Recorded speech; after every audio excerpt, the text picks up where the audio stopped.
Монголын тусгай олимпийн хороо 2013 оноос эхлэн үйл ажиллагаа явуулж байгаа ч 2 жилийн дотор оюуны бэрхшээлтэй өсвөрийн тамирчдыг эрчимтэй бэлтгэж байна. Өнгөрсөн онд анх удаа оюуны бэрхшээлтэй 14 монгол хүүхэд дэлхийн тусгай олимпиад оролцож 11 тамирчин нь медаль хүртэж байсан удаатай. Тийм ч учраас оюуны бэрхшээлтэй хүүхдүүдийн эрүүл мэнд бие бэлтрийн хөгжил зэргийг анхааран өвлийн олимпиад бэлтгэж эхэлжээ. Тэгэхээр хувь хүүхдэд бол бие бэлтрийн хувьд бол маш их өөрчлөлт гардаг. Дээрээс нь бол оюуны хөгжлийн хувьд бол маш их өөрчлөлт гардаг юм байна. Дээрээс нь харилцааны хувьд их өөрчлөлт гардаг. Маш их өөртөө ихтэй болдог. Дээрээс нь өөрийгөө бусдад илэрхийлэх чадвар нь сайжирдаг.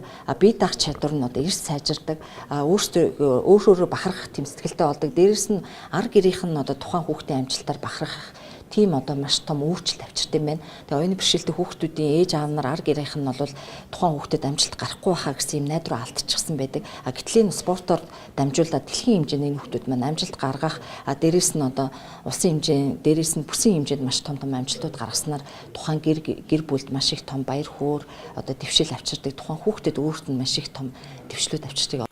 Оюуны бэрхшээлтэй хүүхэд ч гэсэн спортоор хичээллэн амжилт гаргаж болдгийг харуулсан олон тамирчдын нэг Ерөөлтхүү өнгөрсөн онд болсон зуны тусгай олимпиос теннисний төрөлд алтан медаль хүртэж байсан бол энэ удаа 2017 онд болох Австрийн өвлийн олимпиос цанын төрлөөр алтан медаль авчирна хэмээн зорж хичээллэж байна.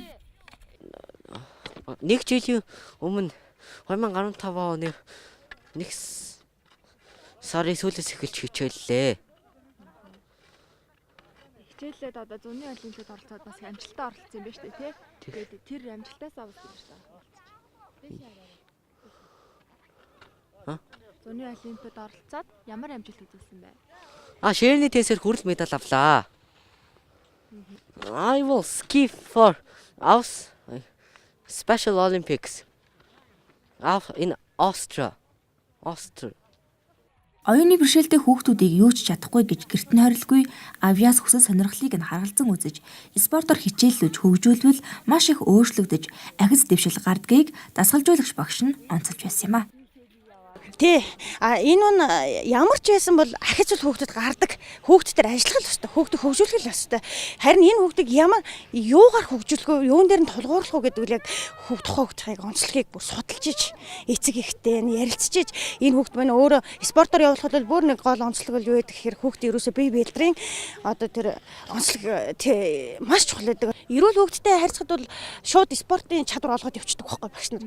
Гэтэл бид нэр спортын чадвар суулгахынхаа өмнө энэ хүүхдүүдийн суур чадамжуудыг сайжруулж өгөөд дээр нь алдагдсан чадваруудыг нөхөн олгож өгдөг. Энүүгээр л онцлогтой. Ийм учраас хугацаач их шаарддаг. Ажиллагаач их шаарддаг. Ажиглал судалгаа маш хэрэгтэй байдаг. Мөн аав ээж гэр бүлийнхэн ч эдгээр хүүхдүүдийг ойлгож дэмжих хэрэгтэй байдаг байна. Энэ хүүхдүүд маань хүмүүсээс гадуур биш шүү дээ. Эдгээр хүмүүс чадах юм айгүй амархан сурдаг. Нэг л юмаа сурч идэх чиглэлээр айгүй сайн сурдаг. Ерөнхийдөө манай улсын хэмжээнд бол энэ дарга хэмжээ авж байгаа. Их хэсгүүд харин хүүхдүүд их дэмжих хэрэгтэй. Тий. Хүүхдүүд маань 17 оны олимпийн ер нь тэмцээд Монголдо бол медаль авчирна гэдэгт ер нь хараад би итгэлтэй байгаа. Тий. Тусгай сургуулийн хүүхдүүд хөнгөн атлетик, жудо, ширээний теннис, бадминтон, хөл бөмбөг, гар бөмбөг, сагсан бөмбөг, цан бөмбөгтэй хоккей зэрэг спортуудаар хичээлдэг байна. Спортоор хичээлэх хүсэлтэй байгаа хүүхдүүдийг хизээж сонгон шалралтанд оруулж авдаггүй. Хүсэл сонирхлыг нь харгалзан үзээд тусгай олимпиад бэлтгэдэг юм байна. Мөн дасгалжуулагч багш нь эдгээр хүүхдүүдийг дахир дутуу гэж ялгуурлан гадуурхаж нийгмээс тусгаарлахгүй байхыг олон нийтэд хандан уриалсан юм а. Light News мэдээллээ.